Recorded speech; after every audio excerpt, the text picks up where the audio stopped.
Welcome back to Whispers Beyond, where cosmic horror, chilling mysteries, and thought-provoking tales await. Every Wednesday and Friday, we delve into worlds unseen, into stories that make you question reality itself. If you enjoy these journeys into the unknown, don't forget to like, subscribe, and share. Your support keeps the whispers alive. And now, let's listen closely, because something out there, beyond our comprehension, is whispering back. Let There Be Dread, a cosmic horror reimagining of the Book of Genesis. It was written, or so they claimed, by a hand now dust and ink long faded. Before light, there was sound. Not silence. No, silence is absence. And this was not absent. It was full, brimming. A vibration that filled nothingness so completely, it was as though nothing else could ever be. It hummed in the dark. It yearned. And so began the first of the chronicler's fragments, a tattered account passed from voice to voice, scribe to scribe, where myth and truth blurred like smudged charcoal on parchment. Most who read it would call it a fanciful attempt at creation myth, a story scribbled in the fervor of madness. Others, fewer still, heard something within the words, something that lingered, like an echo caught between cracks in stone. The chronicler never named himself. That, they say, was deliberate. To be known in those times was to invite being marked. The village sat in a valley that no map recorded, where dawn came late and dusk early, a place where the winds moved strangely through the hollows. Arden's Hollow, it was called by those who still dared to speak its name, though most called it simply the Hollow, a place where the earth seemed to breathe faintly beneath one's feet. Jared, son of no one important, leaned on a broken fence post as the wind murmured something low across the fields. It was the kind of evening where even the crows refused to fly. He looked up as the sky dimmed into a deeper grey and the first star appeared. Only it wasn't a star. It hung there, still and unblinking. You watching it too? Jared startled. His neighbour Arik stood just behind him, pale as ever and red-eyed from the day's drink. Jared turned back toward the star. What do you think it is? Arik squinted. It's not moving, is it? No. Arik grunted, more out of discomfort than disinterest. Bad omen that. Something's waiting. The wind shifted again, carrying with it the faint sound of something not quite a whistle. A tone, low and lingering, almost like a voice struggling to form itself. Jared frowned and shook his head. You hear that? Arik stared at him too long. Then he spat into the dirt. I hear nothing, he muttered, and stalked back toward his ramshackle hut. Jared wondered if Arik had meant the words or merely wanted to mean them. There was a difference. The sound came again. Not music, not wind. Something beneath those things, resonant and distant, the way a low drum might carry through stone. Jared could feel it in his teeth. He turned back toward the fields where, far beyond the tilled land, the woods swayed slightly in defiance of the still air. A shadow pooled in the horizon's edge, deep enough to seem more absence than colour. It was later, after supper had cooled on the hearth and the rest of the house lay silent, that Jared found the scrap of parchment in his father's old chest.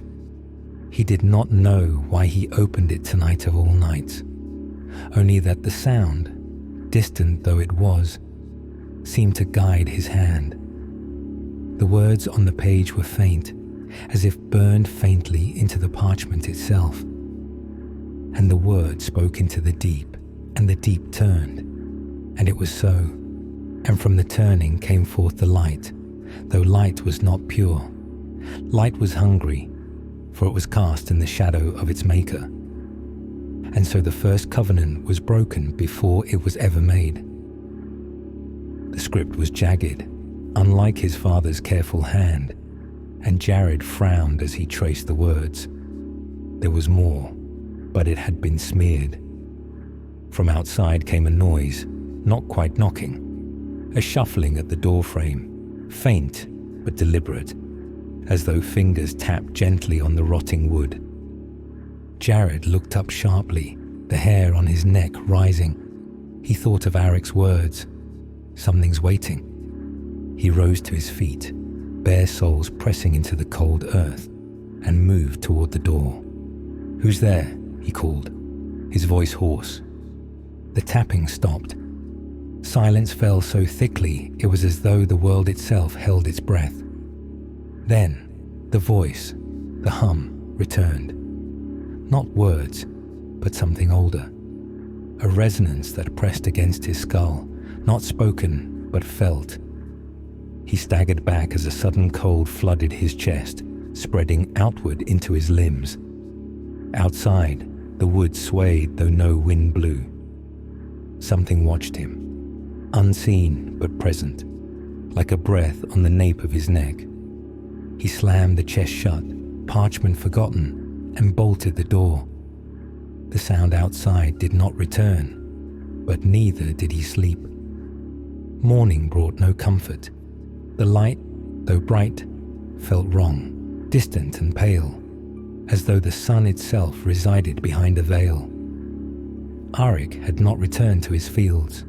When Jared sought him, he found the hut empty, save for footprints in the dirt, leading from the door and into the woods beyond. There, deep among twisted trunks and tangled undergrowth, he found something else. The altar stood about waist high, rough-hewn from dark stone, its surface carved with symbols Jared's eyes refused to focus on. A pool of stagnant water had gathered around its base, despite no rain. Arek's boots lay discarded nearby, the leather worn and damp as though they'd been submerged. The hum grew louder. Jared turned sharply, but the woods were still. Still, something moved just beyond the edges of his vision, where the trees gave way to shadowed paths that led to no destination he could name. A shape, a form, almost a form, shifting without substance, vanishing when he looked. "Arek," Jared's voice cracked. From somewhere unseen came a whisper. No, not a whisper. Something closer to breathing, the exhalation of an immeasurable presence. He stumbled backward, the hum rising until it threatened to split his mind apart. He fled, leaving the stone, the boots, and the woods behind. The hum followed him home. The chronicler's fragment ends here, with the words, "And the wind carried the sound across the earth, to all who might listen. And so they turned their heads skyward, and so they were seen." And though Jared would not speak of it again, he could not stop hearing it. The wood stood like a wall at the edge of the hollow. Men often spoke of it in idle warnings, their voices low and faces shadowed in firelight. "Do not wander far," they would say, half joking. "The trees don't like strangers." For most, these words were simple wisdom wrapped in folklore, advice for children to keep them close to home. But Jared knew better now. The hum still clung to him, a faint resonance buried beneath thought. The kind you could ignore during daylight, but which stirred alive in stillness, like water rippling unseen in dark wells. The morning sun was pale as ever, sitting low on the horizon, like an old man reluctant to rise. Jared's hands shook as he tightened the strings of his pack. He could still see the stone altar in his mind, its carvings writhing behind his eyes, sharp as a thorn lodged beneath skin. He told no one about the woods or Arek's boots. He would not be like his father, mad and shunned, clutching strange parchments with ink-black hands. Yet silence was a burden, and a heavier one when you were young and alone. Jared left before dawn, taking the back path through the hollow's eastern field. He meant only to check Arik's far plot, the one by the boundary line where bramble overtook the road. He told himself it was worry, nothing more, but the truth itched behind his ribs. The hum had led him here. It was not the first time the hollow had taken men. Hunters who wandered too far, or drunks who mistook paths for streams. Their names were whispered over shared ale, and then they were forgotten, like smoke lost to air. But Arik had left footprints, hadn't he? Jared had seen them with his own eyes. The road curved gently downward as the village fell behind him. The fields lay barren but restless, waves of brittle grass shifting though no breeze moved. Jared walked faster. Then he saw her, a figure on the path ahead. She was sitting beside the road, cloaked in dark green with a hood pulled low, her shoulders hunched as though weighed down by her own presence. A basket sat beside her. Jared slowed, instinct prickling at the back of his neck. "Morning," he called, though his voice cracked. The woman didn't move. Her posture remained still, her face hidden in shadow. Jared hesitated. "Are you lost?" At this, her head lifted, but not fully. Beneath the hood, he glimpsed only her mouth, lips pale as river stones. Her voice was soft and colorless. Not lost, waiting. For what? She turned her head slightly, and though her face remained unseen, Jared felt her gaze, cold and steady, like the weight of water on a sinking ship. "You hear it," she said. Jared froze. Her words pressed against him like hands on his chest. "You hear it?" "I don't know what you mean," he muttered, looking at his feet. The woman tilted her head further. "You know, it's louder here, isn't it?" Jared swallowed hard. "I need to keep moving." "You'll go to the woods," she said. It wasn't a question. Jared took a step back. "I said, I don't know what you mean." The woman straightened slowly, her movements deliberate and strange, like an insect stretching out limbs long, kept folded. The shadows under her hood seemed deeper now, stretching as if they hung from some unseen depth. "Something sees you, boy," she said, her voice almost kind. "It knows your name." Jared stumbled back another step, blood roaring in his ears. The woman didn't move to follow. She only lifted a single pale hand and pointed toward the woods beyond the field. "You'll go there. You were always going there." Jared turned and fled. The hollow's edge. The trees loomed impossibly tall as Jared reached the edge of the forest. Their bark was gnarled and blackened, twisted in ways that suggested not age but sickness. They did not move in the wind because there was no wind. The air here hung still and heavy, carrying the faint smell of wet ash and something sweet, like overripe fruit. Jared hesitated, hands clenching and unclenching at his sides. His father had once told him that some places were not meant to be walked. "The hollow has teeth," he had said, "breath reeking of cider. It waits for the fool who wanders without care." But Arik had left footprints. Jared couldn't forget that, no matter how much the trees whispered for him to turn back. He took the first step. The hum grew stronger as he crossed the boundary line, pressing faintly against his eardrums like a sound half heard underwater. The forest swallowed him immediately, its light dim and choked beneath thick branches. Jared turned once to look back, but the path had already disappeared.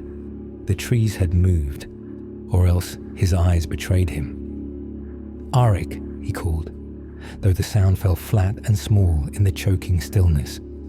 The deeper he went, the worse the air became, too warm and damp, almost oily, as though he were breathing through cloth. Shadows shifted in the corners of his vision. Jared wiped sweat from his brow and pressed forward, clutching his pack as though it might shield him. Something cracked. Jared froze, his breath trapped in his throat. It was close, too close. A step, then another. Footfalls, but not quite right. They dragged uneven and soft, like flesh pulled against leaves. Who's there? No answer. The hum grew louder, pulsing faintly in his skull. Arik? A shape moved between the trees ahead, a silhouette, tall and thin, its limbs swaying unnaturally as it passed behind a trunk. Jared bit down on a cry. It was watching. He felt its attention settle on him like a weightless pressure. The hum rose to a keening pitch. Jared clutched his ears, falling to his knees as it burrowed into his skull. Beneath it, he thought he heard something else, a sound that might have been words, stretched and wrong. The ground beneath him trembled. Jared dared to look up. Ahead, between two trees, stood another altar, this one taller than a man, its surface slick and wet as though it had been pulled from the riverbed. Symbols, spirals and jagged lines covered every inch, pulsing faintly like veins beneath flesh. The hum stopped. In the sudden silence, Jared heard only his heartbeat pounding in his ears. The clearing was empty. No shapes, no dragging steps. But he knew he was not alone. The altar called to him, a low vibration in his bones. Jared rose shakily to his feet and stepped closer. When he touched the stone, it was warm. Then the forest sighed. The trees bent slightly, as though pulled toward the clearing center. The hum began again, quieter now, deeper. It spoke, not words, but something older, a pressure, an invitation. Jared tore his hand away and stumbled backward, breath coming in gasps. The symbols on the stone seemed to move, rippling across its surface. Behind him, a voice whispered, soft and close. "You hear it." Jared turned and ran. The woods spat him out hours later, though to Jared it felt like days. The light had dimmed into twilight, the sun low in the west. He collapsed in the dirt just beyond the boundary, hands shaking violently as he tried to steady his breath. When he looked back, the forest was still, empty and quiet as a painting. But Jared knew better. It was watching. It had seen him, and it knew. Jared awoke to the sound of the wind. Not the hollow murmurs of before, but something sharp, deliberate. It scratched at the windows of his family's home, a rhythmic tap, tap, tap, like bony fingers rapping against glass. He sat up, the thin blanket slipping from his sweat-soaked skin. The dream still clung to him. No, not a dream, a memory. The altar, the hum, the voice. "You hear it." Jared pressed his hands to his face, palms slick. His thoughts felt fragmented, scattered like pages torn from a book. How long had he run? Hours, it seemed. Yet the sun had barely shifted. What he remembered most was the silence after. The way the woods had exhaled, satisfied, as though something now waited within him. He shivered. The house was silent when Jared rose. His mother had not yet returned from her sister's home in the next valley, and his father had been gone years, buried in an unmarked grave on the edge of the hollow. Jared's older brother had once tried to mark it, to leave something behind, but the land always reclaimed what was offered. The thought came unbidden. There is nothing here that belongs to us. Jared moved to the wash basin, dipping his hands into water gone tepid overnight. He scrubbed his face clean, but the dampness brought no comfort. His skin tingled where it touched water, almost as if bruised. He looked up at his reflection in the cracked mirror above the basin. His breath hitched. There, on his collarbone, just visible above the frayed edge of his shirt, was a mark, a thin spiral, faintly red, as though drawn beneath the skin itself. Jared jerked his shirt down further, eyes wide. The spiral deepened, coiling inward to nothingness. It throbbed faintly, pulsing in time with his heartbeat. He staggered back, knocking the basin from its stand. The water spilled across the wooden floorboards, pooling in odd, unnatural shapes. Jared gasped for breath, staring down at the mark that now refused to fade. "No," he whispered. "No, no." But the hum answered, faint and distant, rising from somewhere beneath the house. Jared could not stay.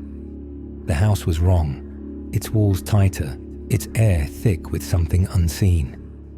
Every creak of wood sounded like a step that wasn't his own.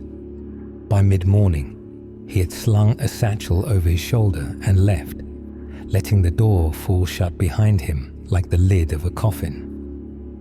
The village square was quiet, though not empty. People gathered near the well, murmuring in voices that fell like dry leaves. When Jared approached, he caught snippets of conversation, words that chilled his blood. Just standing there. "Gone 3 days," they said, silent as a grave, staring at the tree line. Jared's steps faltered. He pushed forward through the crowd and then stopped cold. It was Arik. The man stood in the center of the square, his boots soaked and his shirt stained with earth. He swayed faintly on his feet, head tipped upward as though watching something none of them could see. His face was pale, too pale, and his lips moved in slow, soundless motions. Jared's heart hammered in his chest. "Arik," he said, his voice cracking. The crowd stilled as Jared stepped forward. Arik didn't look at him. His eyes remained fixed somewhere above the rooftops, unblinking. Jared reached out, fingers trembling, and grasped the man's shoulder. Arik's head tilted sharply, too sharply, like a puppet whose strings had been jerked. "Jared," someone muttered behind him. "Don't." But Jared couldn't stop. "Arik," he said again, louder now. "What happened to you? Where did you go?" For a moment, Arik was silent. Then his mouth twitched. A sound, low and ragged, tumbled out of him, like wind scraping through broken glass. "It knows your name." Jared stumbled back, his breath freezing in his chest. Arik's mouth split into something that was not quite a smile. The trees told it. His voice was no longer his own. It rasped like dry stone grinding against itself, the words too slow and deliberate. They told it who you are. Jared felt something within him crack. The spiral beneath his skin burned like hot iron. "Shut up," he whispered, shaking his head. "You're sick. You're not right."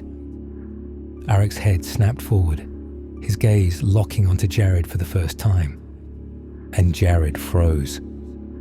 Arik's eyes were wrong, the pupils stretched, elongated, as though pulled too far by unseen hands, deepening into a black that seemed to swallow the light.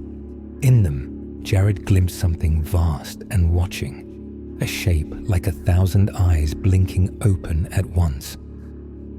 The hum began again, louder now, everywhere at once, as though it rose from the very stones beneath the square. Jared turned and ran. The village was far behind by the time Jared stopped, breathless and aching, knees sinking into the dirt of an overgrown path. He pressed his hands to his ears, but the hum would not stop. It filled him, invaded every crevice of his mind, louder with every pulse of the spiral etched beneath his skin. "It knows your name." Arek's voice lingered in his ears, though the man was far behind him. The trees whispered in their dry, papery voices, branches swaying without wind. The path he had taken was unfamiliar, overgrown with thorn, bramble, and weeds too thick for any cart to pass. Still, he knew where it led, the woods. Somewhere ahead, the altar waited. Why? Jared croaked. The question pulled from him like a splinter. The hum did not answer, but the mark on his skin flared with a dull, rhythmic heat. He clenched his fists, tears burning hot trails down his cheeks. It wasn't supposed to see me, he whispered, but it had. Jared did not remember reaching the clearing, but suddenly he was there, standing once more before the altar. The air was thick, pressing against him like a living thing. The symbols carved into the stone pulsed faintly, their shapes moving beneath his gaze. He did not want to move closer, but his feet carried him forward anyway, one step after another, until the hum grew deafening and the mark burned white hot. The stone trembled. Beneath it, a whisper rose, not words, but a vibration that pressed against his mind, begging to be heard. Jared gritted his teeth, trying to fight it, but the sound crawled through him like worms through soil. You hear it. The voice was beneath him, deep and ancient, vast beyond measure. The altar pulsed harder now, as though something beneath it was stirring, something waking. The earth shivered, and Jared fell to his knees. Please, he choked, though he did not know to whom he begged. The hum stopped. In its place came a silence so total it felt alive. Jared lifted his head, trembling. For a moment, nothing moved, and the clearing was still. Then slowly, the altar split down the center with a sound like breaking bone. A shadow poured from it. Not mist, not smoke, but absence. A void that sucked the air from Jared's lungs and the light from the clearing itself. And from that darkness came a voice, low and deafening, that spoke without sound. I see you, Jared screamed. By the time Jared staggered back to the edge of the hollow, the mark on his chest had stopped burning. He collapsed in the dirt, too weak to move, and stared blankly up at the pale sky. Somewhere far behind him, in the depths of the forest, the hum began to rise again, and this time he knew it would not stop. By the time Jared returned to the village, dusk had swallowed the light. It was not the kind of darkness that fell slowly as day gave itself up to night. It was sudden, weighty. A shadow dropped like a curtain. The sky had no stars. The mark beneath his skin no longer burned, but it lingered, alive and waiting. Jared could feel its rhythm, thrum, thrum, not unlike a second heartbeat, too deep, too steady. The square was empty, doors locked, shutters bolted. Somewhere in the distance, a dog howled once, then fell silent. Jared walked like a man half-formed, his limbs moving with effort, the world sluggish around him. When he reached his house, he hesitated on the threshold. The walls seemed closer than before, as if the house itself had shifted while he was gone. The hum, it was faint now, buried beneath the quiet, but Jared still heard it. It was inside him. The gathering at the well. Jared did not sleep. By morning, the hollowness in his chest had turned to a dull ache, and the weight of his limbs left him feeling less man than shadow. The mark pulsed faintly, though he tried not to think on it. The village was louder than it had been the day before, voices carrying on a sharper edge. Jared followed them, stomach churning, until he found himself back at the well. People gathered, faces pale, eyes red-rimmed from sleeplessness. The hum was gone, but its absence felt wrong, as though silence itself carried weight. In their midst stood the leader. Jared had seen him before. At least, he thought he had. The man was gaunt and tall, his robes a deep mossy green that swallowed the light. A silver pendant hung at his neck, shaped like an open eye, though its pupils seemed to shift when Jared looked too long. The leader's voice rose above the murmurs, smooth and sonorous, a voice that carried like oil on still water. "My friends, you have felt it, haven't you? The shift." The crowd stilled. Some turned away, muttering. Others nodded faintly, lips pursed. The leader lifted his hands, and Jared noticed the thin scars that marked his palms, spiraling inward. "You think you are afraid," he said. "You are right to be. But what you fear is not death. No, it is the truth. It calls to you in whispers." Jared swallowed hard, his throat dry. "The woods," an older man said, his voice tight. "It's the woods, isn't it? Something's wrong there." The leader smiled faintly, though his eyes remained shadowed beneath the wide brim of his hood. "Wrong?" he repeated, tasting the word. "Number, the woods are not wrong. They are awake." A ripple passed through the crowd, a current of unease. Jared's pulse quickened. "What do you mean awake?" someone demanded. The leader turned his head slowly, his gaze passing over them like a weight. When it settled on Jared's skin went cold. The man's eyes were grey, not silver, not pale, but grey, like stone before the storm. "You have felt it most," the leader said softly. Jared froze, his breath hitching. He tried to speak, but found no words. The leader gestured toward the woods that loomed at the valley's edge, their shadows stretching unnaturally into the fields. "We live at the threshold, friends. Always we have been close, but now it has come near. The voice speaks because it has been heard." A murmur rippled outward, but Jared could barely hear it. "The voice speaks because it has been heard." "Lies," someone hissed. An older woman near the back of the crowd, her face sharp with anger.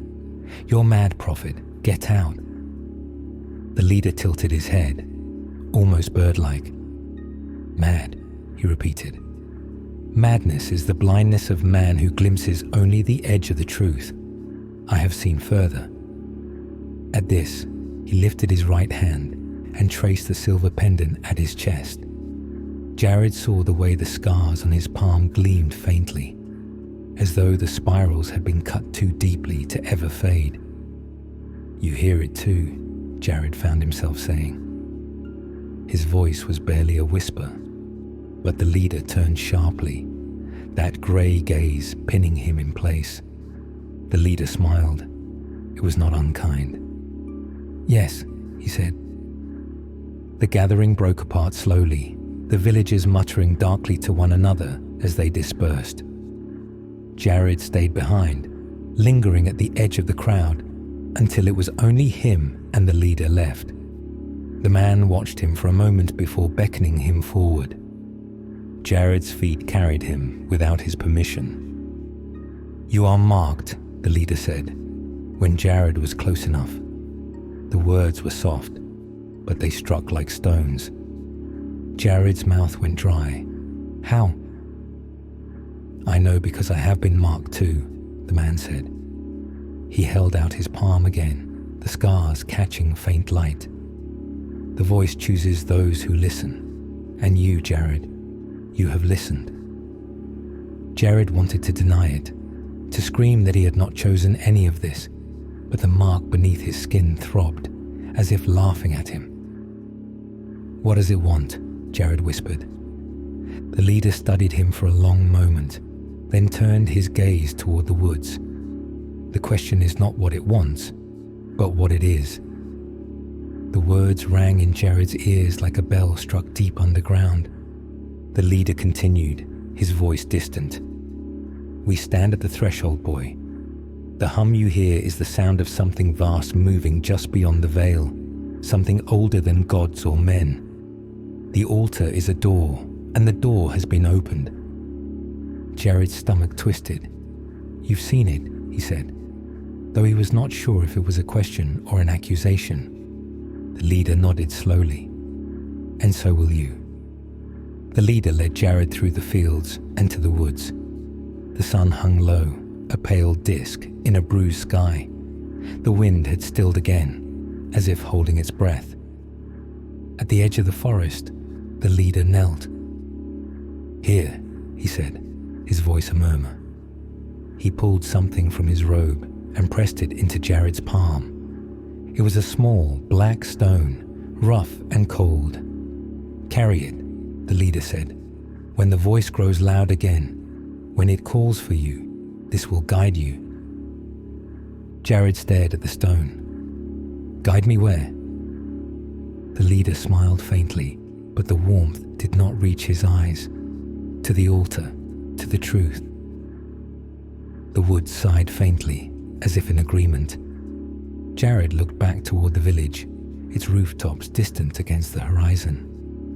It felt smaller now, less real, like something remembered rather than seen. When he turned back, the leader was watching him, grey eyes unblinking. "Be ready, Jared," he said. "The door will open soon." Jared clenched the stone until its edges bit into his flesh. The door will open, and somewhere deep in the forest, the hum began again. The black stone weighed heavier than it should. Jared had tried to leave it behind twice already, once tucked beneath his cot, once buried shallow in the field beyond the house. Each time, he woke to find it waiting for him on the windowsill, where it caught the pale morning light like a cold eye. He stopped trying to fight it after the second night. Now it sat in his pocket, pulling faintly at him as though anchored to something unseen. He could feel it pressing through the fabric of his coat as he walked, his steps unsteady and his thoughts frayed. The hum was louder today, not the roar it had been by the altar, but something subtler, low and rhythmic, a vibration threaded through his bones. No one spoke to Jared as he passed through the village. They saw him. They always saw him now. But their eyes slid away quickly, as if his very presence burned to look at too long. He felt like a smudge at the edge of a painting, a thing that did not belong and yet could not be erased. Even the children had stopped playing in the square. Jared's feet carried him to the outskirts of the hollow, where the oldest houses stood half-rotted, sinking into the earth like graves. He knocked lightly on the door of old Mother Lisa. The door creaked open, revealing the crone's narrow face, thin-lipped, hollow-eyed. She had been old as long as Jared could remember, wrapped in layers of dark wool that seemed to hang from her frame like burial shrouds. "Why are you here?" Her voice was cracked, her accent thick with the valley's drawl. "I need answers." She squinted at him, then at the line of the woods beyond. "You've been called," she said. It was not a question. Jared swallowed. "I don't understand it. I can't." "You can't stop it," she said, voice sharp. "Once it sees you, you are marked. The stone knows your hand now, boy. And the woods." She glanced past him toward the trees, as if expecting to see them move. "The woods know your name." Jared's breath hitched. "What's in the woods?" Old Mother Lisa studied him for a long, terrible moment. Then she stepped back and gestured him inside. The room smelled of ash and lavender, mingled with something sour and old. Jared perched on the edge of a chair, while Mother Lisa rummaged through a low cabinet, her hands moving with sharp, deliberate movements. Finally, she set a small, thick volume on the table before him. Its cover was cracked and dry, the leather etched with symbols that Jared did not recognize.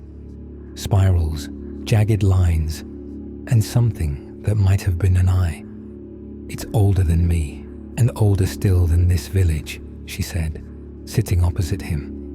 "I keep it because no one else dares." Jared stared at the book, reluctant to touch it. "What is it?" "A ledger of names," she said simply.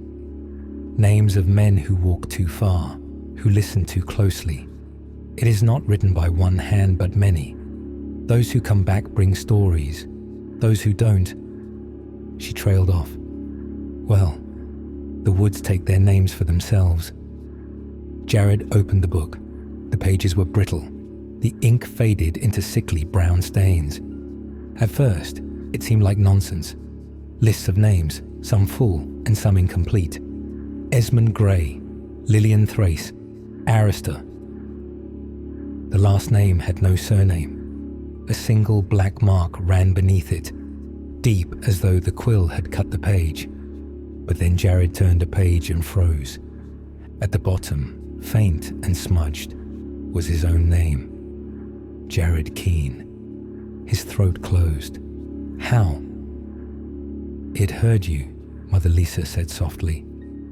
"You've already begun the path." Jared pushed back from the table, his breath coming fast. "I didn't ask for this. I didn't..." "No one does," she said. Her expression was unreadable. "But the thing in the woods, boy, it doesn't ask for permission. It only sees. And once it sees, it hungers." Jared clutched at his chest where the mark spiraled beneath his skin. It pulsed once, hard, and the hum returned. Louder now, so loud it felt like the walls were vibrating with it. "Tell me how to stop it," Jared whispered. Mother Lisa shook her head. "You don't stop it. You survive it." Night fell quickly that day. The village turned quiet, and fires burned low in their hearths as though afraid to draw attention. Jared sat on his bed, staring at the black stone resting in his open palm. The hum was loud now, pressing against his thoughts, vibrating in his teeth. It no longer waited for stillness to rise. It was constant, a tide creeping higher with every breath. "You'll go there," the woman on the road had said. The stone felt heavier now, almost warm. Jared knew what it wanted, what he wanted, though he could not say why.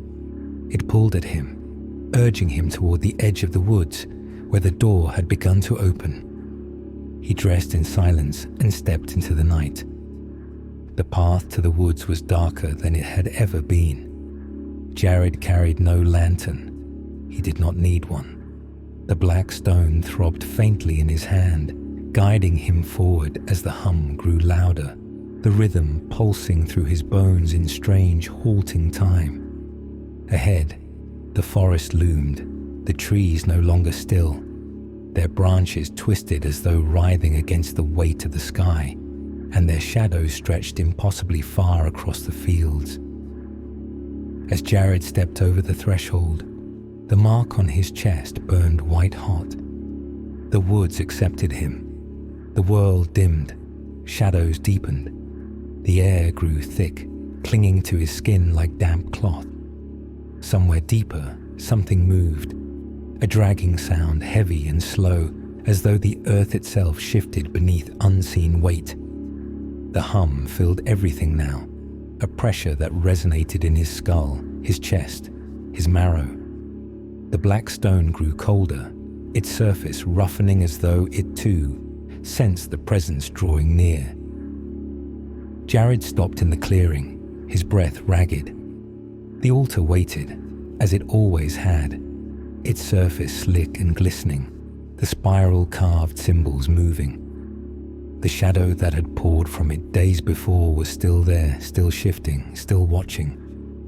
Jared stepped closer, compelled. Then the hum stopped. The silence hit like a blow, ringing in his ears.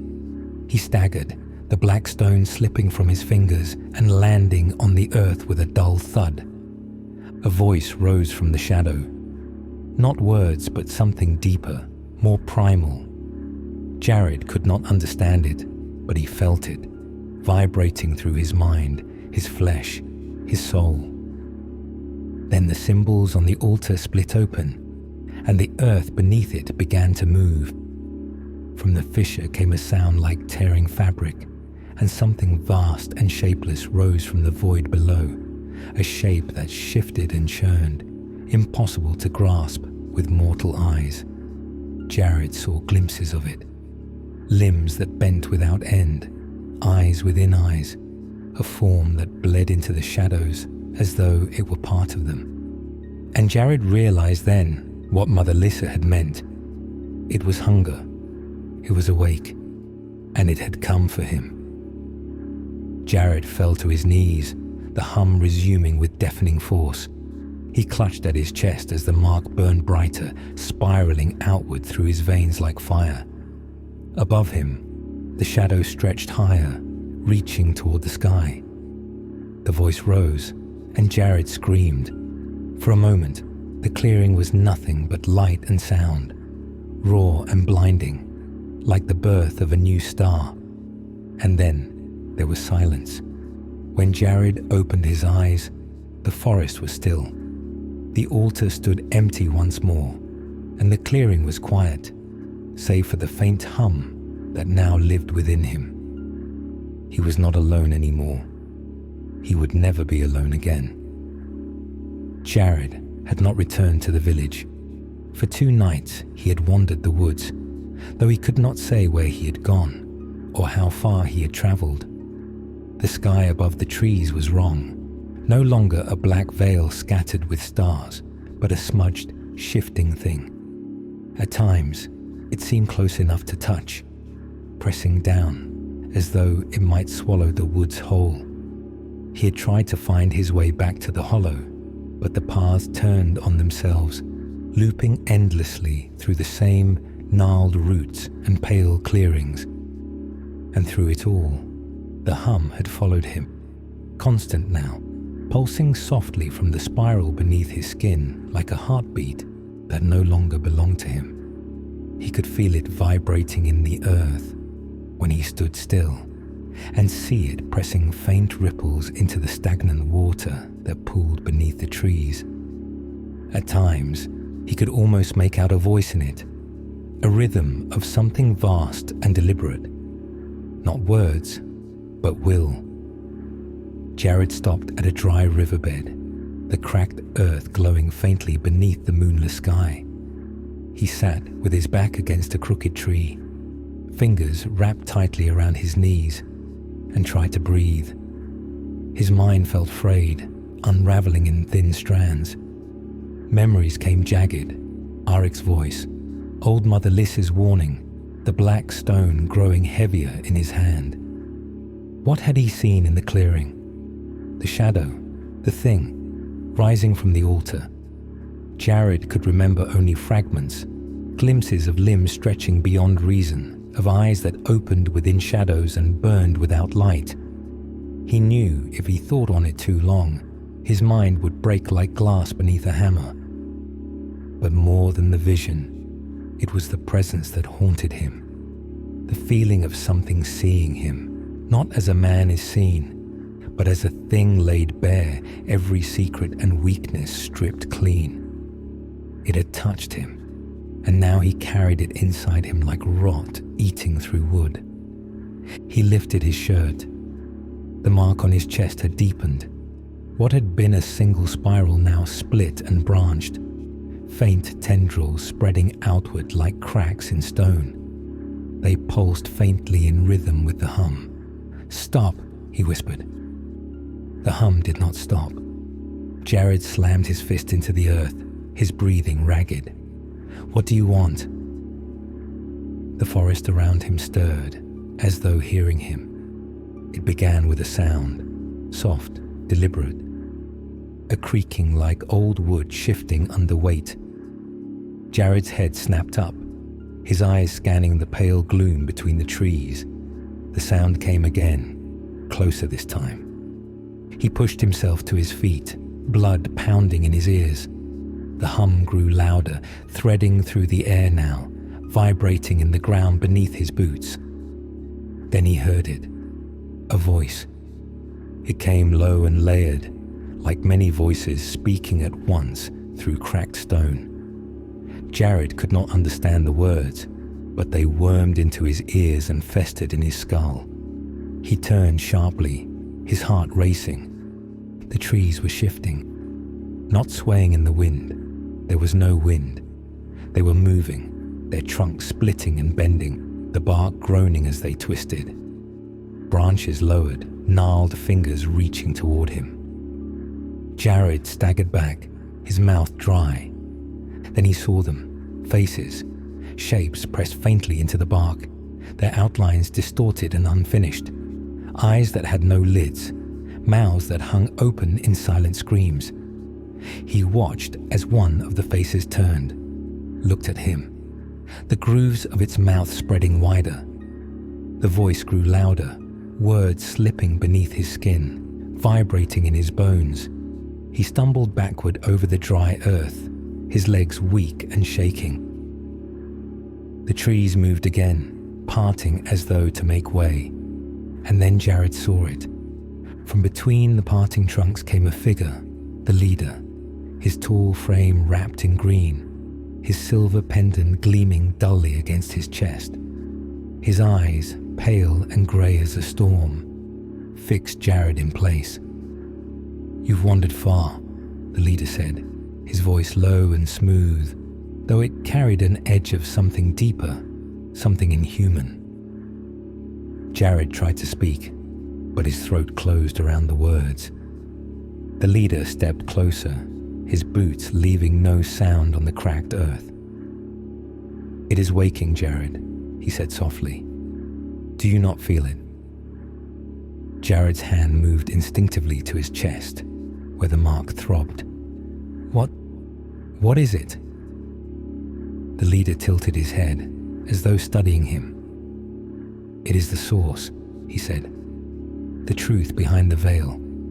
You have touched it now, haven't you? You know its presence." Jared's head pounded. "I didn't want this." "No," the leader agreed, "but it wants you." The words landed like stones. Jared's knees shook, but he held his ground.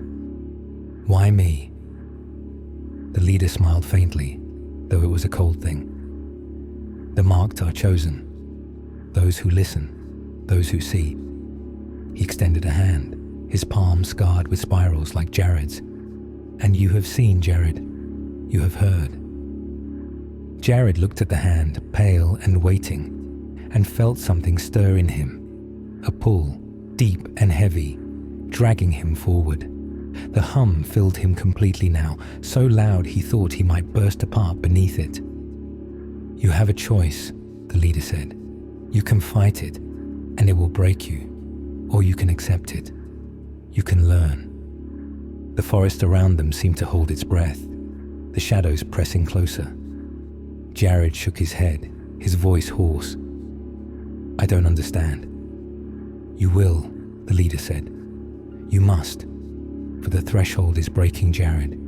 The veil cannot hold, and when it falls, you will want to be on the right side of it." The leader's outstretched hand trembled faintly, as though it strained under some unseen weight. Jared stared at it, the spiral beneath his skin burning white hot, and for a moment, just a moment, he felt it again. That presence, the shadow, the hunger, the eye. It was watching. Jared's legs buckled, and he fell to his knees. The mark on his chest flared, sending cold fire through his veins. He screamed, clutching at his chest as the hum split his thoughts apart like a stone through glass. And through it all, the leader's voice pressed into him like a command. "Accept it." Jared's vision darkened. He felt his mouth open to scream again, but no sound came. Then there was silence. When Jared opened his eyes, he was alone. The forest was still once more, the air thick and cloying, pressing against his skin. The mark no longer burned, it thrummed, a steady pulse that matched the beat of his heart. He tried to stand, but his legs were weak. He pressed a hand against the earth to steady himself, and it was then he saw the symbols.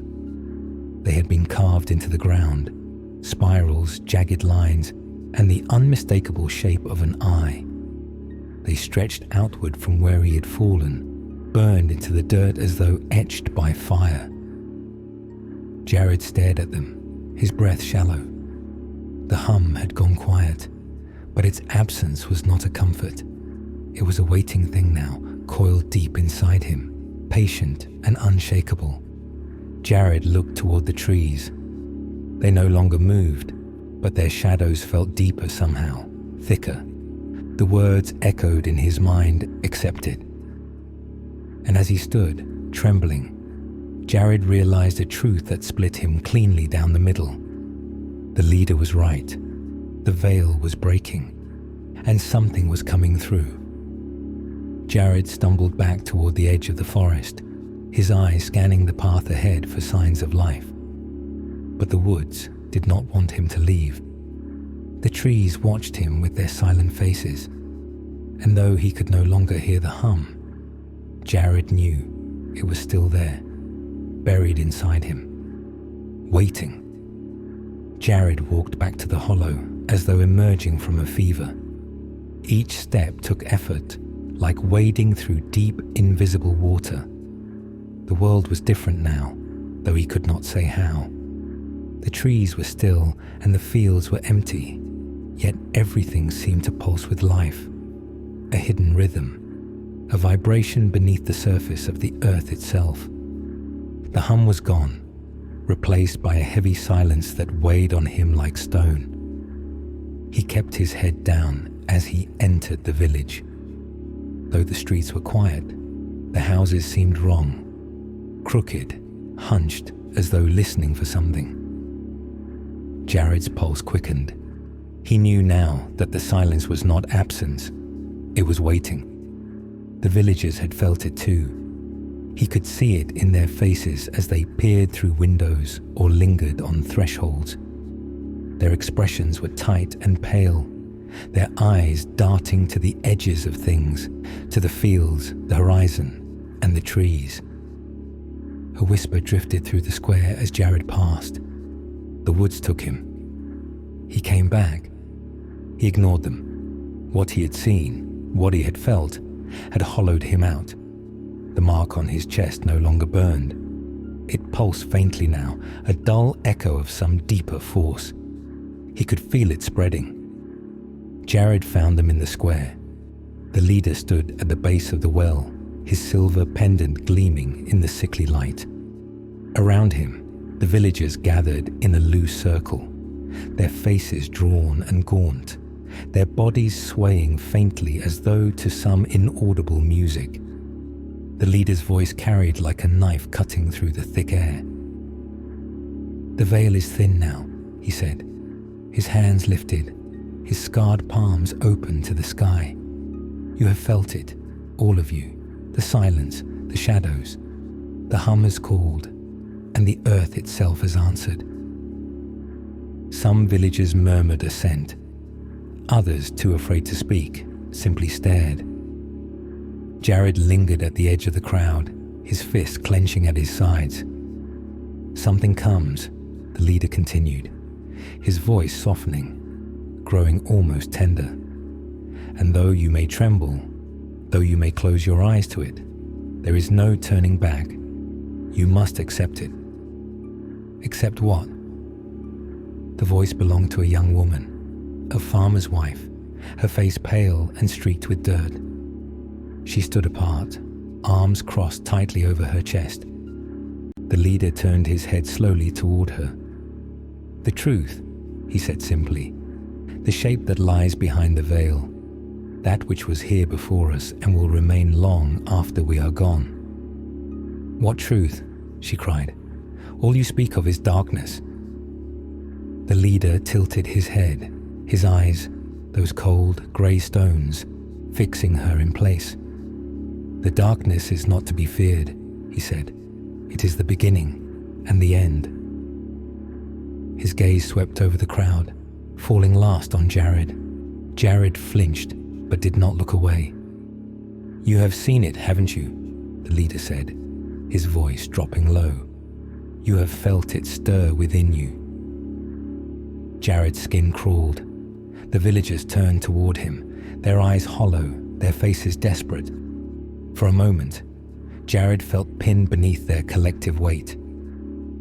"It's spreading," Jared said softly, the words falling from his lips before he could stop them. "I can feel it." The crowd murmured, but the leader smiled faintly. "Then you know," he said. "You are one of us now."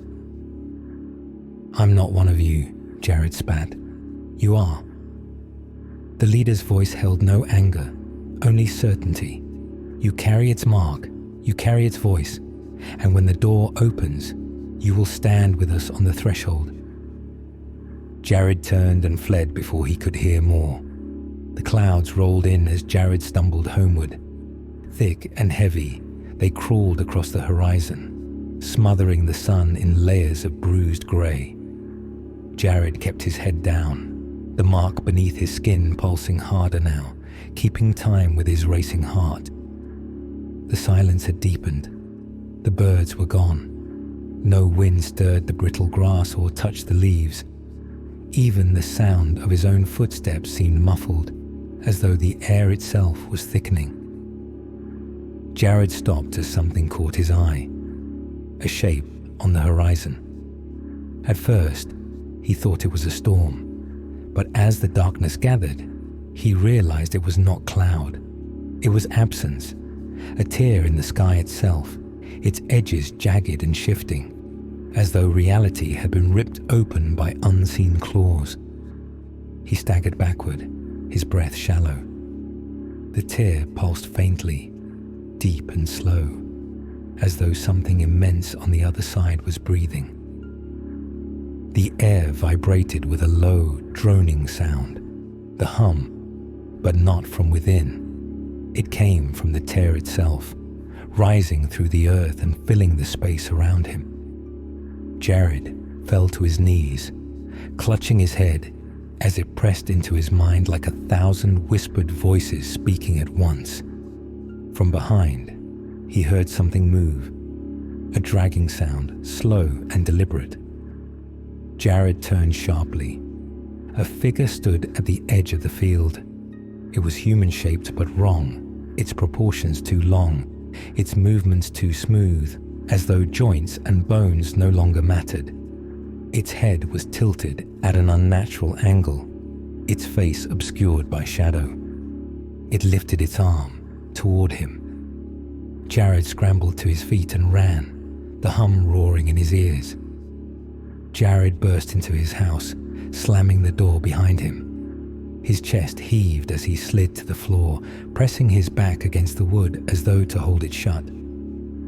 The hum did not stop. It was in the walls now, in the floor, in the bones of the house itself. The ceiling groaned faintly, and cracks ran like veins through the plaster. Jared crawled to the center of the room, clutching his head. The black stone sat on the table. Jared stared at it, sweat dripping down his face. It was humming, not audibly, but in his mind, in his chest. The sound filled the room until the walls seemed to vibrate with it. His hand moved toward it of its own accord. "No," he whispered. "No." But his fingers wrapped around the stone, and the hum exploded inside him. Jared screamed, his vision splitting as images slammed into his mind, shapes without form, eyes that bled light. The spiral etched across a horizon that stretched into infinity. He saw the altar again, but it was larger now, vast. A mountain of slick black stone that rose beneath a starless sky, and beyond it, something stirred in the dark. The voice came then, deep and ancient, vibrating through his chest. "The door opens." Jared fell to the floor, gasping for breath as the vision released him.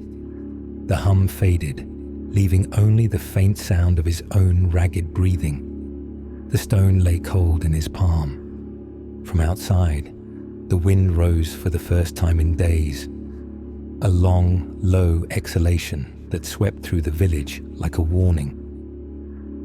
Jared's hands shook. He looked toward the window, where the tear in the sky spread wider, the darkness within it growing. The door opens. Jared did not look away. The sky broke that night. From their houses, the villagers watched as the darkness poured through the tear, spilling across the horizon like ink spreading in water. It whispered as it came, a sound older than words, and those who listened too long fell to their knees, clutching at their heads. And in the center of it all, Jared stood alone, staring upward with empty eyes. The mark on his chest glowed faintly, spiraling outward, as though answering the call. The door had opened. The darkness was alive. It spilled from the fracture in the sky, silent and heavy, crawling across the land like an oil slick spreading over water. Where it touched, the world changed. Shadows deepened unnaturally. Light bent and frayed. The familiar became wrong. Fields shrank into twisted earth. The air thickened into a suffocating weight, and shapes moved where no shapes should be. Jared stood at the edge of the square, the hum rising through him again, a steady pulse that matched the spreading dark. The mark on his chest burned faintly now, a steady ache that threaded through his veins. He clutched at it as if trying to tear it free, but he knew it was too late. The door was open, and there was no closing it. Around him, the village had broken into chaos. Doors slammed, screams echoed, and people fled in all directions, toward the fields, toward the river, anywhere but the woods. But the darkness did not chase them. It did not need to. It moved slowly, inexorably, flowing across the ground, reaching for the hollow as though it had been waiting all along. And Jared could feel it. Something beyond the veil, something vast. The leader stood at the well once again. Jared saw him through the shifting shadows, his tall figure unmoved, arms lifted as though welcoming the dark. His voice carried through the square, calm and unshaken. "Do not fight it," he called. "Do not fear it. The veil has fallen, and we are blessed to witness the truth." A group had gathered around him. Men, women, some familiar, some not. They stood in silence, their faces upturned, their eyes wide and unblinking, as though caught in a trance. Their expressions were blank, their mouths slightly open. Jared staggered forward, his throat dry. "Stop!" The leader turned toward him, slow and deliberate, his grey eyes catching what little light remained. "You have seen, Jared. Why do you resist?" "You did this," Jared hissed. "You brought it here." The leader shook his head faintly. "It was always here," he said, his voice deep and steady. "It was waiting for us to listen, for someone to see." Jared's skin prickled. "What is it?" The leader's smile was slow and cold. The first voice, the oldest hunger, the truth beneath all truths. He gestured toward the sky, where the tear had grown impossibly wide, a gaping void from which no light escaped. "It is not evil, Jared. It does not hate. It simply is. And now we stand before it as we were always meant to, bare and small." Jared felt the ground tremble beneath his feet, a deep, rhythmic vibration that came in time with the hum beneath his skin.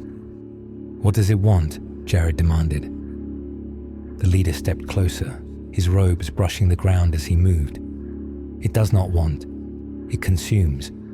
It awakens because the time has come, and we are but a whisper of its return." The mark on Jared's chest flared white-hot. He cried out, falling to his knees, his vision blurring as the hum thundered through him. "Do not fight it," the leader murmured, kneeling before him. You were chosen for this, Jared. You are part of it now. Jared's breaths came shallow and ragged, his fingers digging into the dirt. The hum rose, louder than ever, drowning out the world. When Jared lifted his head again, the village was empty. The people were gone. Not scattered, not hiding, simply gone. The doors to their homes hung open, fires smouldered in their hearths, and carts sat abandoned in the streets. It was as though they had been plucked from existence, leaving behind only a faint ripple in the air where they had stood. Only Jared and the leader remained. The leader had moved toward the center of the square, standing still and tall beneath the fractured sky. The darkness pooled around him, flowing like ink toward the well. Jared forced himself to stand, his legs weak, his body trembling. "What happened to them?" he whispered. The leader did not turn. They heard it calling, and they answered. Jared looked around the square, his chest tight. The silence was immense, alive, a vacuum that swallowed sound and thought alike. He could feel the dark pressing closer now, reaching into the corners of his mind, pulling at the frayed edges of his will. The hum was no longer within him. It was everywhere. Jared ran. The village blurred past him, its twisted shadows clawing at the corners of his vision. He stumbled through the fields, the cracked earth brittle and sharp beneath his feet. The woods loomed ahead, their outline shifting, blacker than night. He did not want to go back. He had sworn he would not. But there was nowhere else to run. The mark on his chest burned hotter now, a steady flare of light that pulsed in rhythm with the darkness spreading from the sky. He could feel it pulling him forward, drawing him toward the place where this had begun. Jared plunged into the trees, branches whipping at his face and arms. The forest was alive with movement, not wind, but something deeper, a shifting of shapes and shadows that slithered through the undergrowth. The path was gone now, swallowed by the dark, but Jared did not need it. The mark guided him, leading him deeper, whispering through the vibration in his bones. Finally, the clearing opened before him. The altar waited, just as it had before, but it was different now, larger, its surface slick and wet as though carved anew. The symbols that had been etched into its stone pulsed faintly with an inner light, spirals stretching outward across the ground like cracks in glass. The tear in the sky hung directly above it, the darkness pouring downward like an unseen waterfall, merging with the earth. Jared's knees buckled as he staggered into the clearing. He fell to the ground, clutching his chest, the mark burning brighter and brighter. "The door is open." The voice came from nowhere and everywhere, deep and layered, vibrating through the clearing itself. Jared screamed as the sound tore through him, his mind splintering under its weight. From the darkness above, something moved. It was not a shape, not in any way Jared's mind could comprehend, but a presence, vast and shifting, pouring through the tear like ink spilling into water. He glimpsed pieces of it, limbs that folded and unfolded endlessly, eyes that opened and closed in patterns that defied reason, mouths that whispered without sound. It was hunger given form, a thing that stretched beyond light, beyond time, pressing itself through the fracture that could no longer contain it. Jared crawled toward the altar, tears streaming down his face. The hum filled him, louder and deeper than ever before, shaking the air itself. He did not know why he moved toward it, whether he was compelled or resigned, but he reached out, his hand trembling, and touched the stone. The ground split beneath him. The darkness roared. The mark on his chest flared one last time, blinding and white-hot, as though every part of him had been set ablaze. Jared screamed, but the sound was lost in the torrent of shadow and light pouring through the clearing. And as he fell forward, his body and mind breaking apart beneath the weight of it, he felt, just for a moment, what lay on the other side. It was vast, endless. It saw him, and it welcomed him. When the light faded, the clearing was empty. The altar was gone. The ground was smooth and silent, as though nothing had ever stood there. Above, the tear in the sky began to close, its edges fraying into nothingness. The darkness receded, leaving the forest still and quiet once more. But somewhere beneath the earth, far below the roots of trees and the bones of men, something stirred. The door had opened, and it would not close again. The hollow was gone. Jared stood where the village square had once been, though nothing of it remained. No stones, no houses, no well. The land was smooth and untouched, the earth rippling faintly, like a pond disturbed by an unseen hand. The air hung heavy and still, thick with the faint scent of decay and something sweet, as though the soil itself had begun to rot. Above him, the sky had begun to mend, the tear closing stitch by stitch, but the darkness still lingered, like ink thinned in water, spreading faint tendrils across a bruised horizon. He could feel it watching. His chest burned where the mark had been etched into his skin. It had spread now, no longer a single spiral, but a vast network of tendrils that coiled across his torso, faint and pale beneath his ragged shirt. The hum was gone, silent at last, but Jared felt it alive within him, buried deep like a splinter too small to remove. The presence was still here. It no longer roared.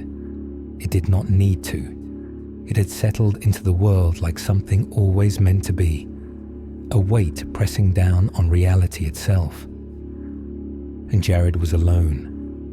Movement stirred at the edge of his vision. Jared turned sharply, his body trembling with exhaustion, as the leader stepped forward from the shadows.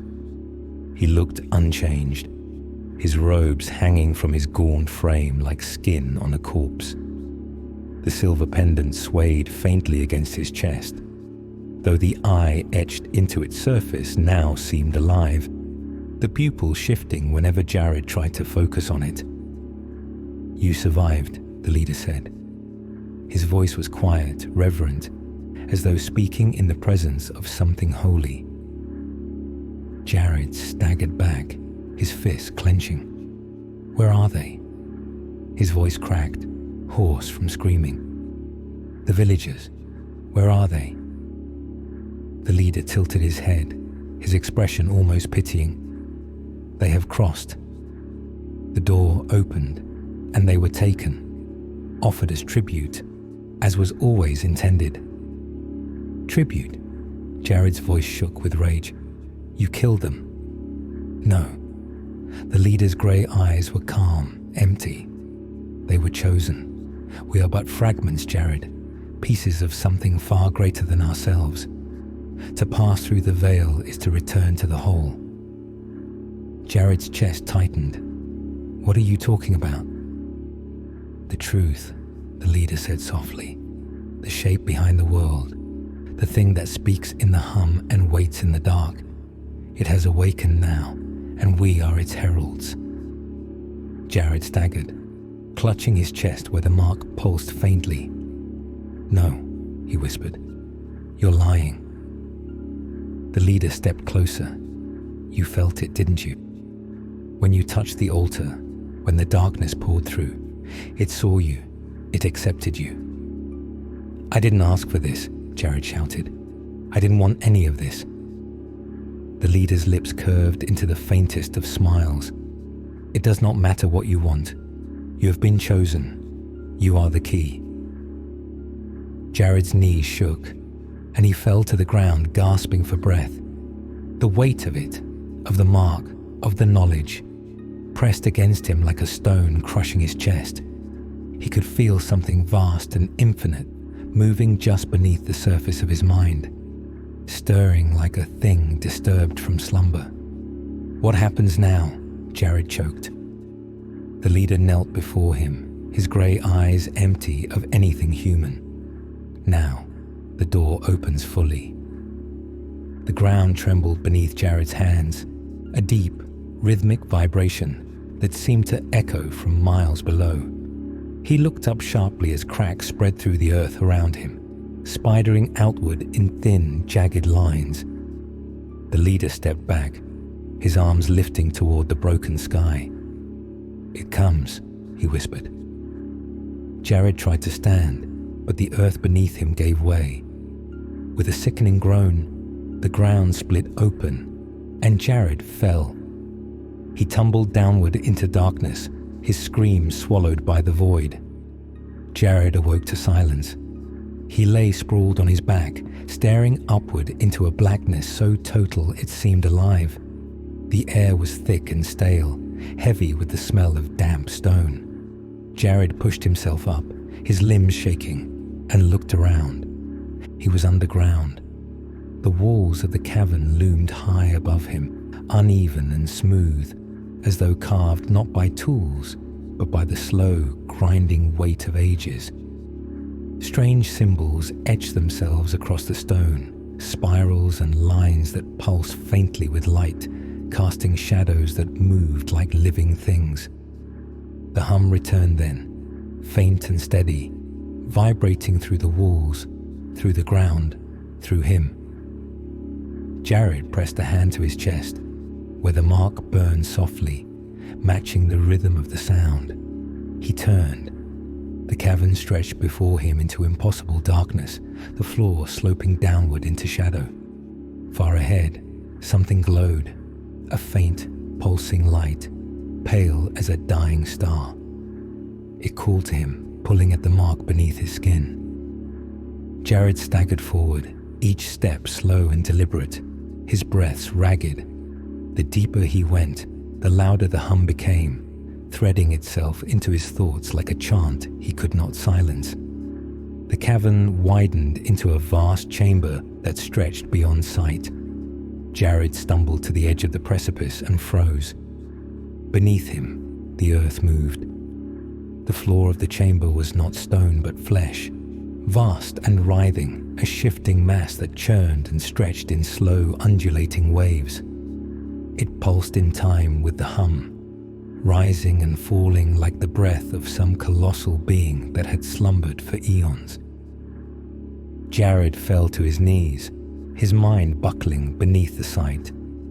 The voice came then, not as sound, but as pressure, vibrating through every cell in his body, reverberating through the cavern itself. "You are seen," Jared screamed, clutching his head as the words split his thoughts apart. The mark on his chest flared blindingly bright, threads of pale light spilling outward, stretching toward the churning mass below. The hum rose to a roar, a sound so immense it became all things, a vibration that resonated through stone and flesh and thought alike. And through it, Jared felt himself pulled forward, his mind unraveling, his body shaking as the light of the mark was drawn toward the vast, writhing thing below. "You are the key." Jared looked up, tears streaming down his face. The chamber had begun to collapse, the walls groaning and buckling inward as the thing beneath the earth rose higher, its shifting form pressing against the edges of the world itself. It had no face, no form, only motion, a vast and endless churning that existed beyond comprehension. Eyes opened and closed within it, limbs stretched and retracted, mouths whispered without sound. It was hunger. It was infinite. And Jared knew then that the leader had been right. It did not hate. It did not judge. It simply was. The mark on Jared's chest burst open, spilling light into the chamber. His body convulsed, his screams swallowed by the roar of the hum as it poured through him, through the earth, through everything. For one terrible moment, Jared felt it all, the vastness, the nothingness, the weight of infinity pressing into him, breaking him apart into 1,000 shimmering pieces. And in the end, there was silence. The sky was clear again. The tear had vanished, the darkness receding into the places where the world had split, leaving the village silent and empty. The earth no longer trembled, and the woods were still once more. At the center of the square, where the well had stood, the ground was smooth and untouched. There was no sign of Jared, but far below, deep within the hollow earth, the hum remained, a low, steady vibration, faint and eternal, resonating through the bones of the world. And if one listened too closely, they might hear a voice, soft and distant, whispering a single word: welcome. The hollow had not vanished, but it had changed. Jared stood on the edge of the village square, or what remained of it.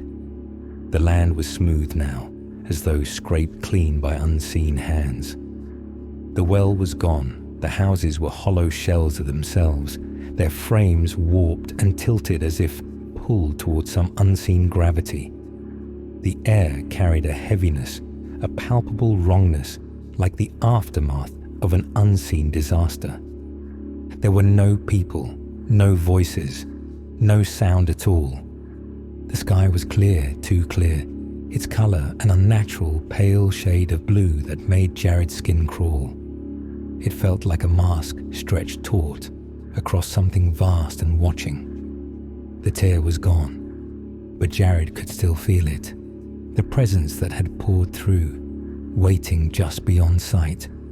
His chest no longer burned, but the mark remained, a pale, sprawling network of spirals and cracks that ran like veins across his skin, glowing faintly beneath his shirt. It did not hurt. It felt alive. Jared turned slowly, his breath shallow. He should not have been here. He should not have been alive. Yet the earth had spat him back, alone, as though rejecting something unfit.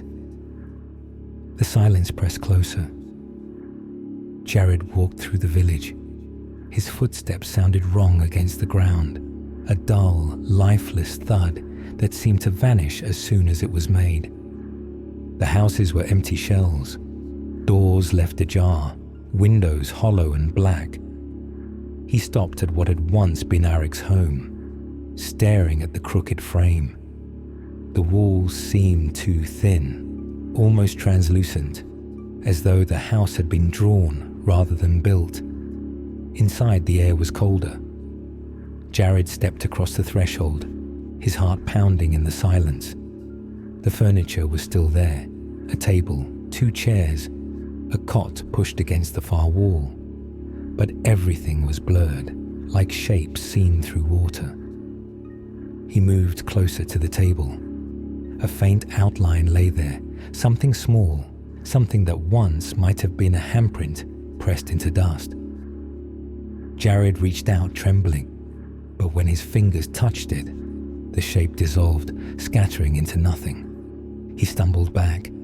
From the far end of the room, he heard a faint creak, like wood shifting under weight. Jared turned sharply. The cot was empty. The shadows were not. Something stood there just beyond the edge of his vision, a shape barely seen, like the impression of a figure left behind in a dream. It swayed faintly, its edges rippling as though it was struggling to hold itself together. "Arek?"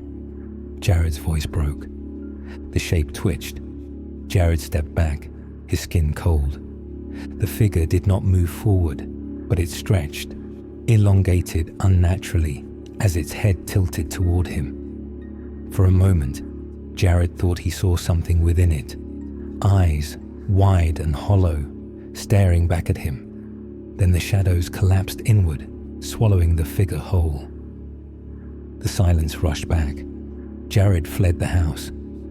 The village ended abruptly now, where once the road had stretched toward fields and forests beyond. It now led only to nothing. Jared stopped at the edge of the road, staring at the horizon, or what should have been the horizon. The earth ended there. Beyond it was a void, a blank expanse of colorless sky and shapeless dark, stretching outward into an infinity his mind could not grasp. It was not black, not white, but something in between.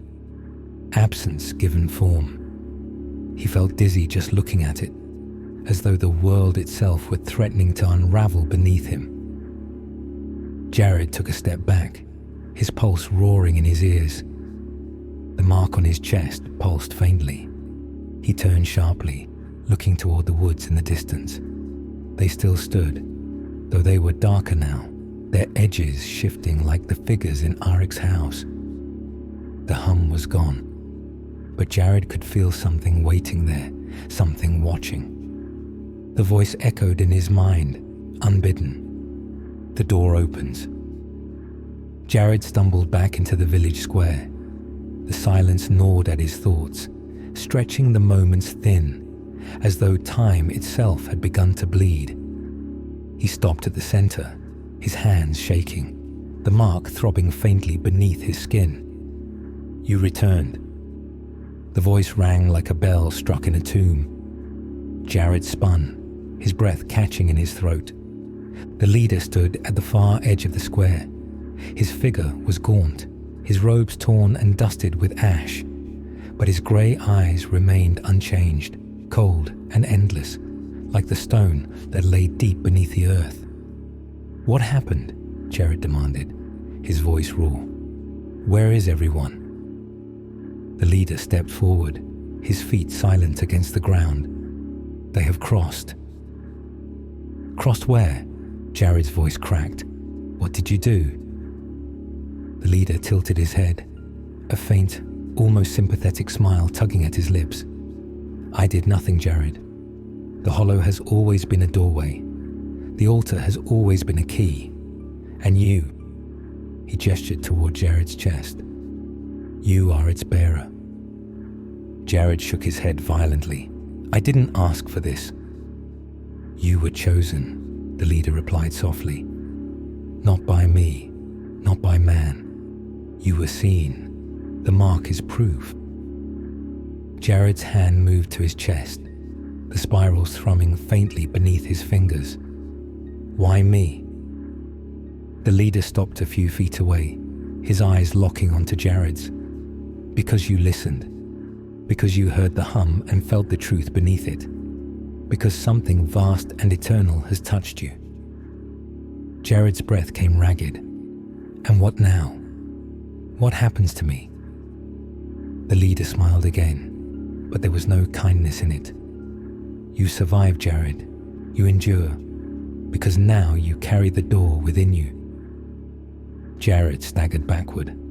"No, it will spread," the leader said. "The mark is only the beginning. You have seen what lies beyond, and when the time comes, you will open it again." Jared turned and ran. Jared's flight took him to the edge of the woods. He did not remember crossing the square, did not feel his feet strike the ground. Only the pull, the silent gravity of the forest that called to him, beckoning him closer. The trees were still there, tall and black, their trunks twisted like ancient bones. The silence grew deeper as he passed the threshold, and the mark on his chest grew colder, as though sensing the presence that lingered just beyond sight. The path was gone now, swallowed by roots and shadows, but Jared did not need it. The mark guided him, pulling him forward like a current through deep water. The further he went, the less real the world became. The trees blurred at the edges, their shapes rippling faintly, as though struggling to exist. The ground beneath him shifted, soft and yielding one moment, hard and sharp the next. And in the distance, faint and rhythmic, the hum began again. Jared stumbled to a stop. The clearing stretched before him, empty save for the altar, black and wet beneath the pale, broken sky. It no longer pulsed. It waited. The hum grew louder. Jared fell to his knees, clutching at his chest. The mark burned ice cold now, spreading through his veins, deeper and deeper, as though calling to something. From behind him, the leader's voice whispered, soft and close. "You will open the door, Jared. You must." The hum rose to a roar, and as Jared knelt before the altar, his body shaking and his mind splintering beneath the weight of it, he felt it again, the presence, the hunger, and it saw him. The mark flared blindingly bright, and the world split open once more. When the light faded, Jared was alone. The altar was gone. The clearing was empty. The hum had vanished, leaving only silence, a silence that throbbed faintly in his bones, as though something vast and unseen still stirred far below. Jared stood, his hands trembling. He looked down at his chest. The mark was gone, but its absence felt worse, like a phantom limb. He turned back toward the woods, where the path should have been, but the forest was no longer there. In its place stretched an endless expanse of shadow and light, a horizon that shifted and breathed, leading into a nothingness that Jared could not escape. And he knew then, with a certainty that froze him to the marrow, he had not closed the door. He had become it. Jared wandered through the hollowed forest, though he knew now it was not a forest at all. It was a memory of one, a place the world had forgotten how to hold together. The trees were shapes without substance, rippling at the edges like mist disturbed by breath. The ground shifted underfoot, soft one moment, brittle the next, as though unsure whether it should exist. Above him, the sky no longer held sun or stars. It had become a smudged grey canvas, endless and featureless, hanging low enough to press on his thoughts. There was no horizon anymore. Distance meant nothing. Everywhere Jared turned, the world was the same, a landscape of shadows and shifting forms, caught between existence and absence. And all the while, he could feel it, the hum, now silent but not gone. It was inside him, threaded through his mind, his blood, his being. The mark was gone from his skin, but Jared could feel it still, deeper now, as though it had slipped into the marrow of his bones. He had tried to deny it, tried to resist the pull that called him further, but each step only carried him deeper into the empty vastness. He was becoming part of it. Jared came upon a clearing, a space of smooth, featureless ground that stretched endlessly outward. There were no trees here, no shapes, nothing but a dull grey emptiness. In the center stood the leader. Jared stopped, his breath ragged. "You again," he said, his voice thin and hoarse, as though it too was fraying. The leader turned toward him, his robe dragging soundlessly against the ground. His face had changed. The hollow eyes were still there, grey and empty as stone, but his features seemed less defined, as though carved hastily into clay. "You are closer now," the leader said softly. "Can you feel it?" Jared's fist clenched. "What is this place?" The leader tilted his head, his movements slow and unnatural. "This is the truth," he said. "The place beneath places. The space where the veil has torn too thin to mend." Jared's chest tightened. "You brought me here." The leader stepped forward, his face flickering like a candle's flame. "No, Jared. You brought yourself. You answered the hum. You touched the altar. You let it see you." "I didn't want to," Jared shouted, his voice echoing into the silence. "I didn't ask for any of this." The leader's expression remained still, as though carved in stone. "Want has no place here. Desire, choice, these are lies we tell ourselves to make the smallness of life bearable." Jared staggered back a step. The words rang through him, deep and hollow, as though they had been spoken not aloud, but within him.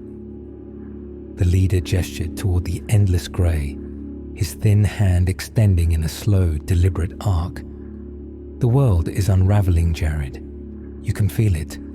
The edges fray, and beyond them lies this, a place without form or time or meaning.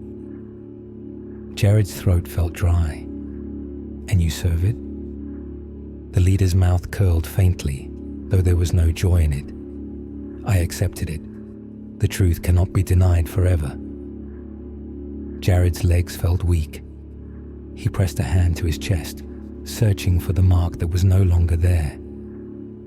Why me? He whispered. The leader stepped closer. His presence felt colder now, as though the air around him had thinned. Because you listened, because you heard the hum and did not turn away. You belong to it now. No. Jared's voice trembled. I'm not like you. The leader's face split into a slow, deliberate smile. You are like me, Jared. You are becoming. Jared turned and ran. Jared fled across the empty plain, though he knew it was futile. There was no escape, no horizon to run toward, no boundary to cross. Yet he ran, his breath burning in his chest, his legs trembling with every step. The grey stretched forever, featureless and smooth. He looked back once, and the leader was gone, swallowed by the endless expanse. But the silence remained. It followed him, pressing closer, pressing through him. The further he ran, the more the world around him began to blur. Shapes flickered at the edge of his vision. Figures like those he had seen in Arik's home, half-formed and shifting, their faces unfinished and hollow. Some reached for him, their limbs elongating like shadows cast by a dying fire. Others watched, their empty eyes unblinking, their mouths open as though trying to scream. Jared's pace slowed. His body ached with exhaustion, but more than that, he felt himself thinning. His limbs were heavier now, his fingers numb, his breath shallow. It was as though the world itself was pressing through him, erasing him inch by inch. The hum returned, faint and rhythmic, vibrating through the soles of his feet, threading upward into his chest. You are becoming. The voice was not the leader's. It was deeper now, layered and endless, a chorus of voices speaking as one. Jared fell to his knees. The ground beneath him was cold and soft, like flesh pressed too long in the dark. He clutched his head, tears streaking his face. Stop, he whispered. Please stop. The hum grew louder. Around him, the grey plain began to move. The ground rippled outward in waves, slow and deliberate, as though something vast and unseen was shifting beneath it. The figures at the edge of his vision grew closer, their limbs twisting and writhing as they crawled toward him. You are part of us now. Jared screamed. When the world stilled again, Jared was alone. The ground had returned to its unnatural stillness, and the shadows had receded, leaving only the empty silence. Jared sat slumped forward, his body trembling. The mark on his chest was gone, but he could feel it, inside him now, deeper than skin. It pulsed faintly, a rhythm only he could hear, threading through his veins, his thoughts, his being. He looked up. The plain stretched forever, but at its center, far ahead, something stood. A shape, a door. It was tall and narrow, carved from the same black stone as the altar, its surface etched with spirals that rippled faintly as though alive. It seemed impossibly ancient, older than the earth itself, older than the light that once filled the sky.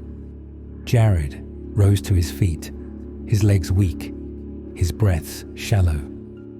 The door called to him. He took a step forward, then another, each movement slow and deliberate. The hum grew louder as he walked, rising through the ground, threading into his bones, whispering in 1,000 voices that were not his own. Come. The door grew closer, its edges blurring faintly, as though it could not quite exist in this place. Jared stopped before it, his heart pounding in his chest. "Why?" he whispered, his voice small and thin. The door did not answer, but he could feel it, waiting. The hum rose to a crescendo, vibrating through him, tearing through the last threads of what he had been. Jared's fingers brushed the surface of the stone, and it was warm. The voices spoke as one. The door opens. Jared pressed his hand against it, and the world fell away. When the darkness receded, Jared stood in a place beyond thought. There was no sky, no earth, only lightless motion, shifting and infinite. He was no longer afraid, because now he understood. The door had opened, and Jared was on the other side. The world was gone. Jared drifted, untethered in the dark expanse that had no beginning and no end. Time had lost meaning. There was no longer breath, heartbeat, or the weight of flesh to tether him to what he once was. He existed only as thought, stretched thin and transparent, scattered across a silence that felt alive. But thought was not freedom. It was awareness, and he was aware, painfully aware of the eye that lingered somewhere above, around, within him. It watched, it saw. Jared could feel its gaze like a force pressing against every fragment of his mind. He was a window now, glass polished so thin that everything within him had been laid bare. Every secret, every memory, every hidden weakness, all of it reflected back into the eye, consumed by something that could never be satisfied. But in that vastness, something of himself remained, faint, trembling, but present. Jared clung to it like a man clutching the last branch over a yawning chasm. "I am still here."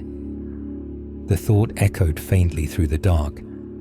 It was weak, so small compared to the immensity of the thing that watched him. Yet it was his.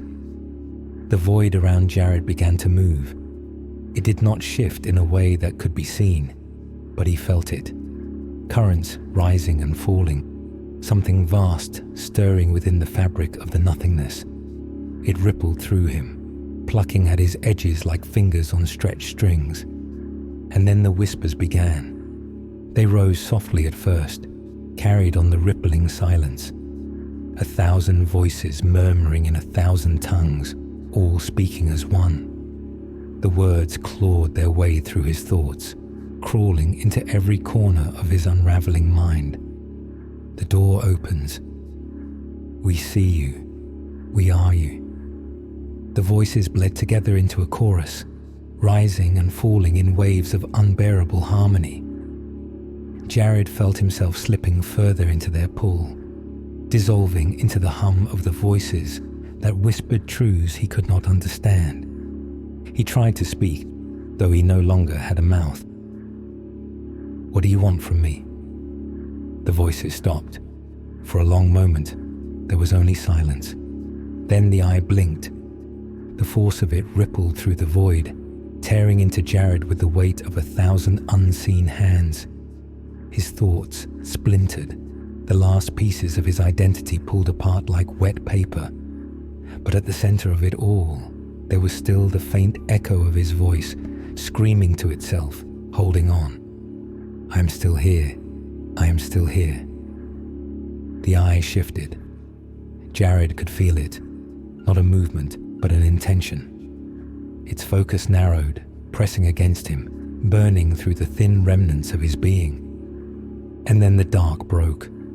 A rush of sensation poured into him.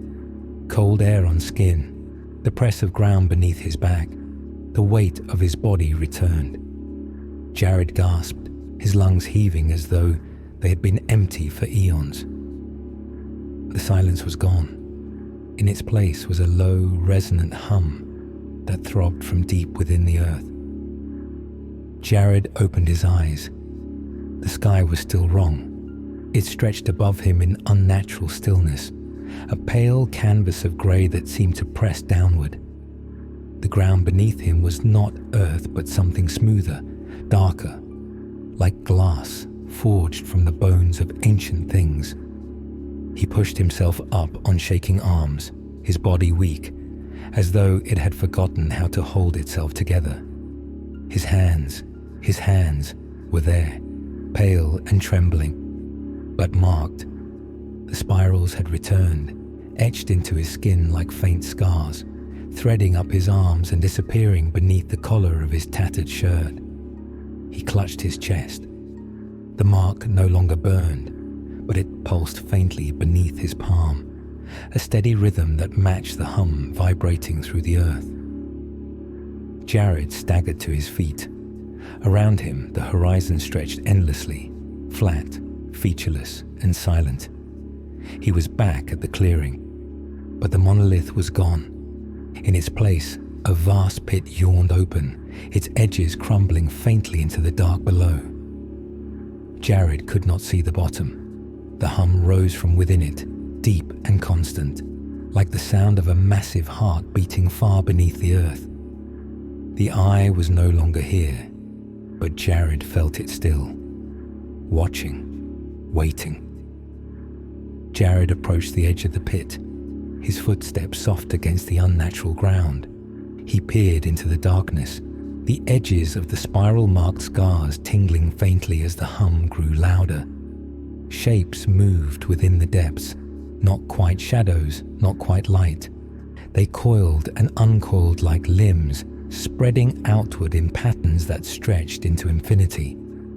Jared felt his mind strain against the sight, the edges of his thoughts threatening to splinter again. But he did not look away. He knelt at the edge of the pit, staring into the impossible depths, and in that darkness he saw his reflection. It was not his face that stared back, but something other. Its features were his, but wrong, stretched, hollowed, and warped by the mark etched into his skin. Its eyes were black voids that blinked in spirals, the same spirals that twisted through his veins, through the ground, through the world itself. "You are seen." The voice was his own, layered and endless, vibrating through his skull. Jared understood then. The mark had been the beginning. The door was open because he was open. The boundary between himself and the thing beyond had been erased, thread by thread, until he no longer knew where he ended and it began. There was no fighting it. There had never been a choice. He had become part of it. Jared rose slowly, his movements deliberate. The hum pulsed through the pit, through the air, through him. It no longer frightened him. It was familiar now, like a rhythm that had always been there, waiting for him to hear it. He stood at the edge, looking down into the shifting dark. The reflection stared back, its void black eyes unblinking. For a long time, Jared simply stood there. The world around him was silent, but it was not empty. It watched. Jared took a breath, his last breath as Jared, and stepped forward. The stillness that follows. The clearing was empty. The pit was gone. The earth was smooth and unbroken, as though it had always been. The sky above stretched pale and still, unmarked by cloud or sun. Nothing moved, nothing whispered. Yet, if one stood too long in that place, they might hear something, a faint hum rising from beneath the ground, so low and deep it could almost be missed. And if they listened too closely, they might see the spirals etched faintly in the earth, spreading outward like cracks. The door had been opened, and the world was waiting.